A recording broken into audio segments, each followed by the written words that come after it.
Welcome to Freethought Matters. I'm Laurie Gaylor. And I'm Dan Barker. We are the executive directors of the National Freedom from Religion Foundation, which produces this talk show about non-believers and about the vital need to keep religion out of government. FFRF is the nation's largest association of freethinkers, that's atheists and agnostics, and we work as a state church watchdog. You are welcome to join us today. Just ask for a complimentary copy of our newspaper, Freethought Today, by visiting ffrf.org. And we have a fascinating guest today to talk about our non-Christian nation, how atheists, Satanists, pagans, and others are demanding their rightful place in public life. And that's the title of the latest book by Professor Jay Wexler, who's at Boston University School of Law. He's a legal scholar and author. He clerked for Ruth Bader Ginsburg, and his work focuses on state church issues and constitutional law, but he's also a humorist. He was the first to study laughter at the Supreme Court, and I think we'll have a chance to ask him about that.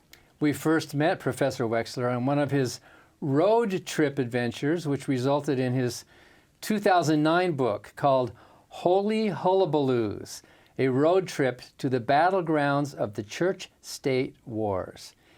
He's also written When God Isn't Green, a worldwide journey to places where religious practice and environmentalism collide. Professor Jay Wexler has also written The Odd Clauses, Understanding the Constitution Through 10 of its Most Curious Provisions.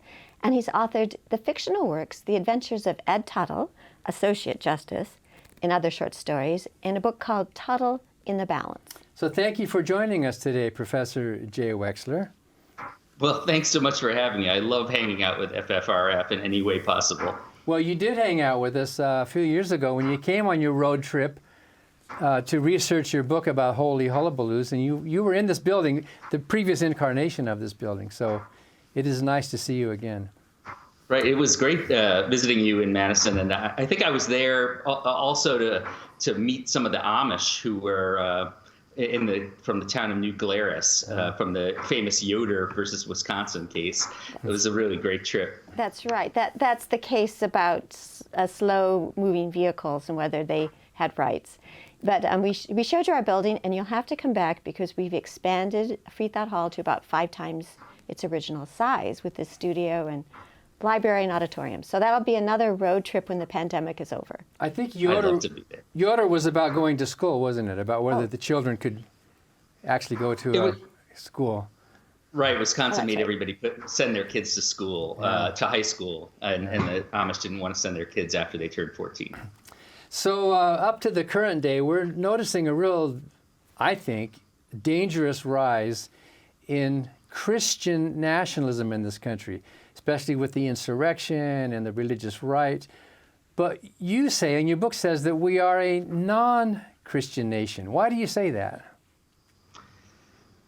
Well, I guess there are a couple of reasons. I mean, one is if you just look at the data, the demographics are changing, and these days there are fewer and fewer Christians and more people who identify with minority religions or no religion at all. But beyond that, I think our Constitution very much makes it clear that we're not a Christian nation, and that we're in fact a nation where all religions can be exercised freely, but no particular religion can be supported by the state or can be our official religion. So I think our Constitution enshrines this idea that we're not a Christian nation. So those are the 2 reasons. But so there is such a myth that we are constantly fighting. Since we started the Freedom from Religion Foundation over 40 years ago, there's this great myth in our country, and it's a dangerous idea that we are a Christian nation. So what do you say to people who think that? Well, I don't have too many conversations with people who think that, but when I do, I guess I ask them, what do you think about the 30% and growing number of people in the United States, millions and millions and millions of people who do not identify as Christians? Are they just not part of the country, in your view, I say to the Christian nation folks? If you can posit, you can assert that we're a Christian nation, but there's no evidence that we're a Christian nation. Our founding document makes it clear we're not a Christian nation. Our demographics prove that we are currently, in fact, not a Christian nation. So I don't, to just assert that we're a Christian nation is just an unpersuasive position. Not that people who believe in it can be persuaded otherwise usually, but that's the kind of thing I would tell them. But some of us could have been, because I used to be a preacher, and I used to think this simplistic idea, well, the Puritans came over on the boat to set up a city on a hill. So that's why we're a Christian nation, because they came over here with religious reasons. But of course, as you point out in your book, that was not the founding of the United States. That was the founding of some little theocracies, wasn't it? That's exactly right. And if you, the founding of the United States is best expressed through our founding document, the Constitution of the United States, which in the very first amendment says that Congress shall respect no law respecting an establishment of religion. And I think that very clearly states, and the Supreme Court has interpreted it sometimes better than others, to preclude this reading that we are in fact a Christian nation, and that the government can claim to be Christian, or that Christians can claim that the government is their own. Yeah. So you talk about a lot of the non-Christian groups, the minority religious groups in this country, but where are the atheists and agnostics? What part of the country are we non-theists right now? You mean percentage-wise, or do you mean like where geographically? Well, the data geographically, I think we're all in Boston and Madison, but no, that's actually not true. We're everywhere. There's a couple in Alabama, I think. So we have many members in Alabama.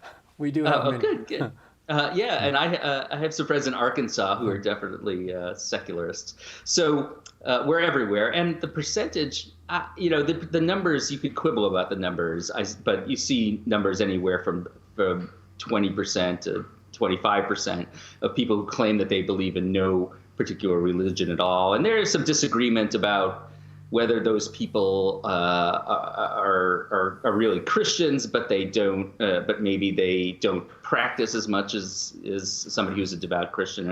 And there's some, legitimate quibbling about the numbers. But I think it's fairly significant percentage of the population who identify as being non-religious. I'm sure you know many of them. Well, we know 33,000 of them who are members. So tell us more about the book, Non-Christian Nation, and what you go through in the book. Sure. So the book came from just thinking over time about two basic points, which are just factual points about the United States. One is the thing I've just been talking about, which are the changing demographics and how we have become less and less Christian over time. And the other fact has to do with the Supreme Court of the United States, and how in the past 25 years, something like that, the Supreme Court has really lowered the wall of separation between church and state. Not that the wall was ever tall, humongous, and impregnable, but it used to be somewhat larger and more strong than it is now. And so in the last 25 years, the Supreme Court has, I believe, undermined the Establishment Clause in a variety of different areas, allowing religion to participate in public life and take advantage of government money, government institutions, government property, et cetera. So on the one hand, and of course, the winners of all those cases are Christians. So you have the Supreme Court allowing Christianity more and more into public life, and religion more and more into public life, at the same time that fewer and fewer people identify as being religious and Christian. And so the question for me, as an atheist myself, is, and the question that drives the book is, what does a religious minority do in this kind of post-separation of church and state landscape? Because atheists and other religious minorities have always felt like they should stay out of public life because religion and public life ought to be separate. But since the Supreme Court has basically said that's not the rule anymore, does that mean that religious minorities have to change their behavior, or should change their behavior, in order to participate in public life alongside Christians? And I say, yes, they should. And I chronicle how that has happened in a variety of different areas of the law over time. And many of the chapters include a lot of conversation about the Freedom from Religion Foundation, which of course has always been at the precipice of that movement. But there are others as well, of course, the Satanic Temple and Wiccans around the country and Americans United for Separation of Church and State, and on, who are pushing their members to participate in public life more and more alongside Christians. And so the book is about that phenomenon, and then it's also a defense of that phenomenon, and argues that it's a good thing that we should celebrate and we should hopefully continue into the future. So speaking about what's going on with the courts, you had the amazing experience of clerking for the notorious RGB, Ruth Bader Ginsburg, who of course recently died. And I wonder if you could talk a little bit about that and her legacy and what's at stake. Oh, sure. So this is, it was a rough fall when Justice Ginsburg passed away in September, and I went down to participate as the clerks were all justices do when their former boss passes away, to go to the Supreme Court and stand on the steps kind of en masse to welcome her casket, and then to stand in vigil over the casket 2 by 2 over the course of 2 days and nights. Wow. So and that was an incredibly moving experience. For some reason I hadn't predicted how moving it was going to be. I don't know why, but it was incredibly moving. And just, working for her was really the honor of a lifetime. And I've learned so much that year. And I kind of, it's weird how judicial clerkships sort of function as a really an important part of the clerk's future identity. And so I'm inevitably linked a little bit with Justice Ginsburg, and I felt her passing really, really powerfully. Well, I think we all did, and of course it's been such a blow for a constitutional law. We do have to take a break. We're talking with Professor Jay Wexler. When we're back, we're going to talk about laughter at the Supreme Court.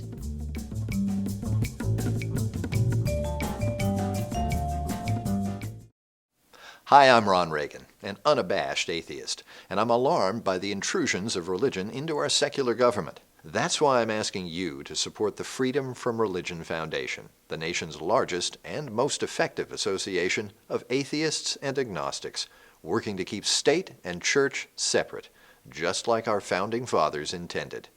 Please support the Freedom from Religion Foundation. Ron Reagan, lifelong atheist, not afraid of burning in hell. My name is Gabrielle Hinahara, and I'm an atheist because I believe in the power of doing good for the sake of doing good, and not because some divine entity tells you what is good and what's not, and not because you think it will get you into some sort of heavenly afterlife. I believe in human morality, which is why I think that most cultures across the world have come to the kind of same basic principles and values, such as the Golden Rule, which isn't based in religion, but is based in human interactions and mutual respect. And I think a lot of people turn to religion because it makes the choice of morality really easy, black and white, right and wrong, and you don't have to decide which is which. And in my experience as being an atheist through my life, I've found that moral choices are something that I think about a lot more than a lot of other people because nobody's telling me the answer. And since I don't believe in an afterlife, pretty much my whole meaning in life is based on my interactions with other people and that I can leave this world a better place by my actions.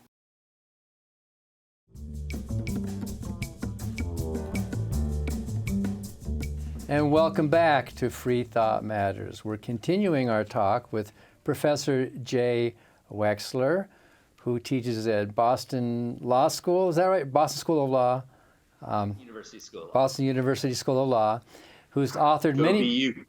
BU, there you go. Authored many books about religion and non-religion and about the Supreme Court. And of course, the Supreme Court isn't really a laughing matter, Jay, but you did an amazing survey about, I think we called it laughter at the Supreme Court. Can you tell us more about that?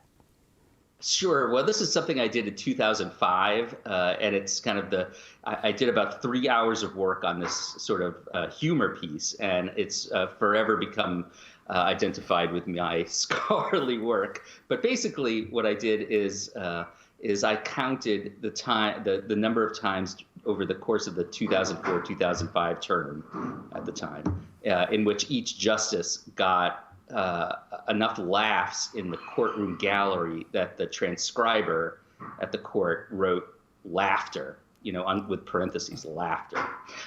It's right in the transcript. And so I counted up which justices got the most laughter, and I made a graph and a chart and showed that Justice Scalia got the most laughs and Justice Thomas got the fewest laughs because he never says anything.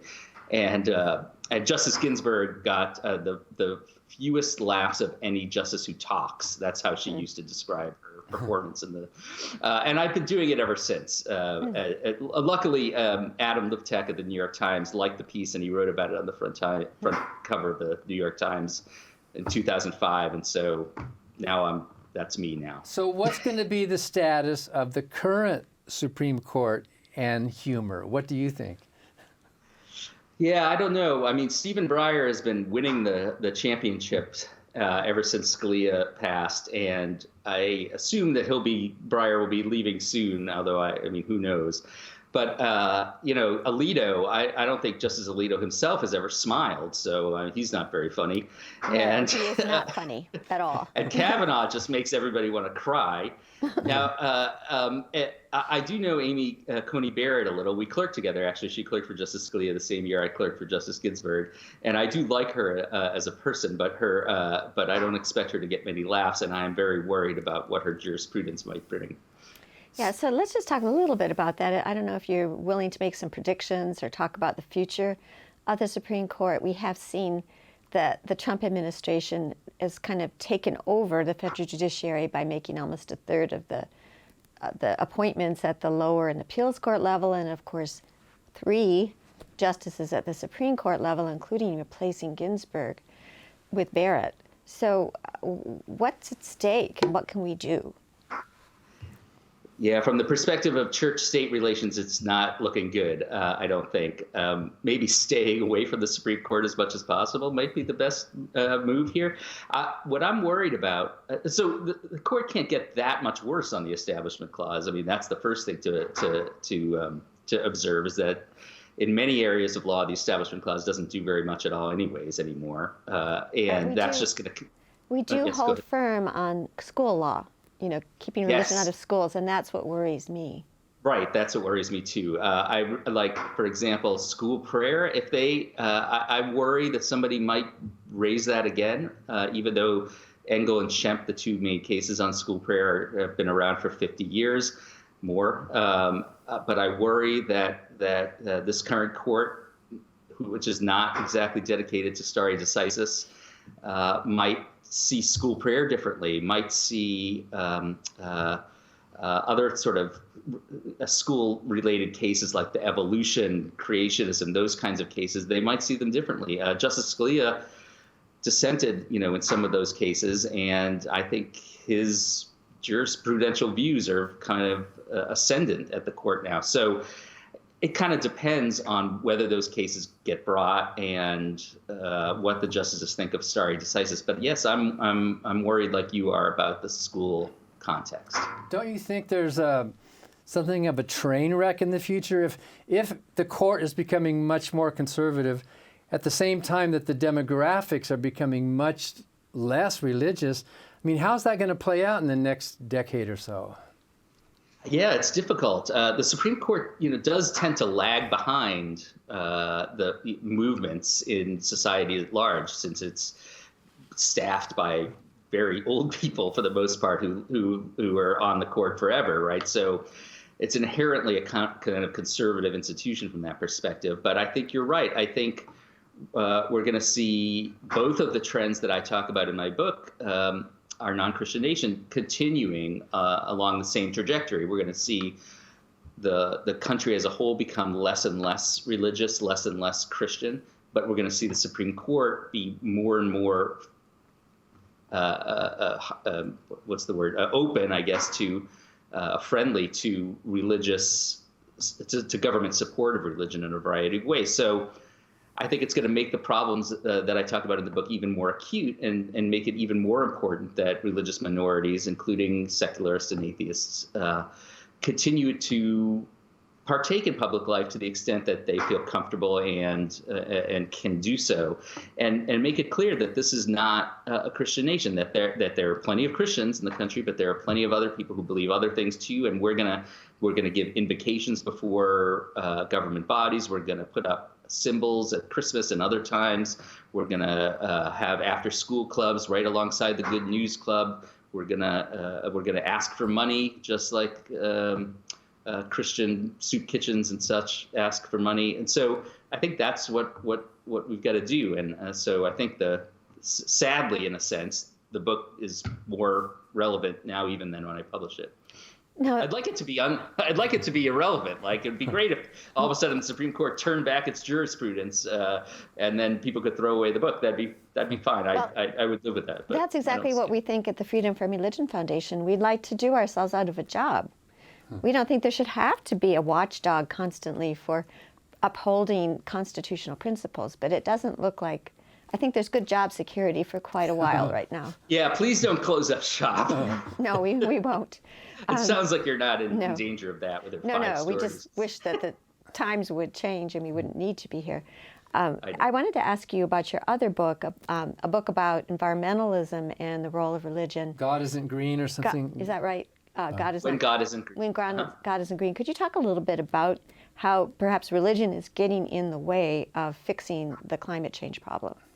The book is not really about those kinds of macro issues about religious influence on government policy. I do think that on the climate change issue, that there's certainly some religious strands that are getting in the way of it, of solving environmental questions generally, and the climate question specifically, because in order to tackle the climate problem, we have to believe in science, and so it requires a certain epistemological approach to understanding the world that is often at odds with religion. Although there are many evangelical Christians who are fighting against climate change, and there are occasionally. This is a fascinating thing. I want to write something about this at some point. In several big Supreme Court environmental cases, and evangelical Christians have filed briefs on the environmental side, actually.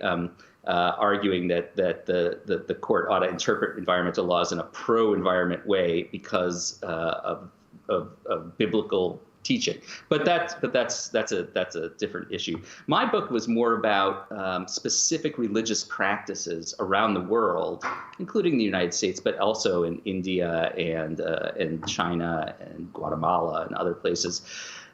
Where religious practices that happen to harm the environment, and what to do when you have a situation where somebody is a fervent believer in a religious ritual that happens to harm the environment.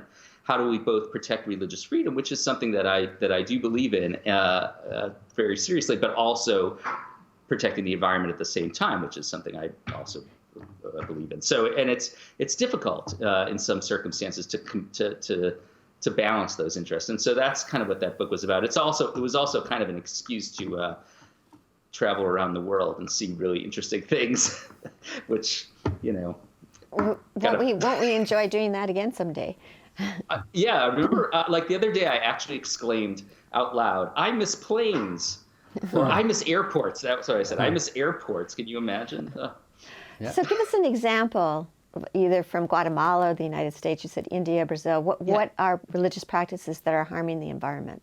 So India is my favorite example. In India, sometime around August every year, Hindus, especially in Mumbai, celebrate a holiday that honors the elephant god Ganesh. And what they do is all over the city, they build these plaster of Paris idols to Ganesh. And some of them are 30 feet high. And there are thousands of them all over the city. And people spend the week going from idol to idol and worshiping them. And some of these things are beautiful, like 30-foot statues covered with jewels.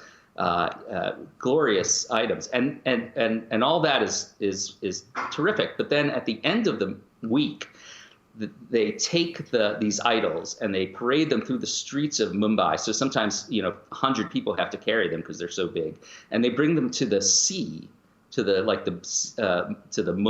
beach in Mumbai, for example, where 1 million people show up on this one day, and they walk the idols into the ocean and leave them there. Uh-huh.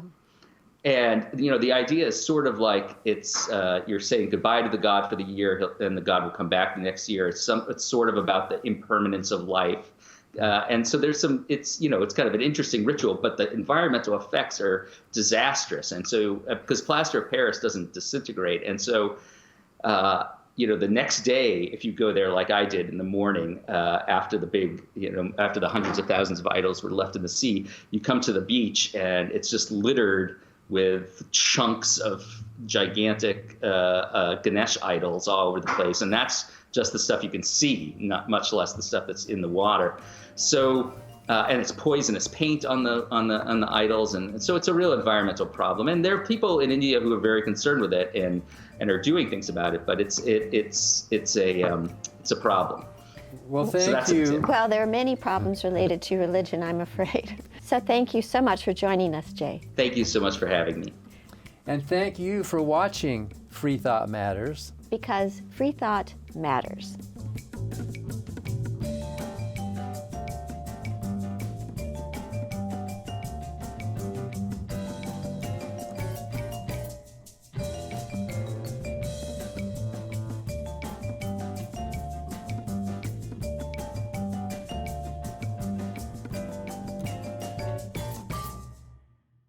Hi, I'm Steve Pinker. In my book, Enlightenment Now, I show that the world has become a better place as reason has been overcoming superstition and tribalism. But the values of the Enlightenment are under attack.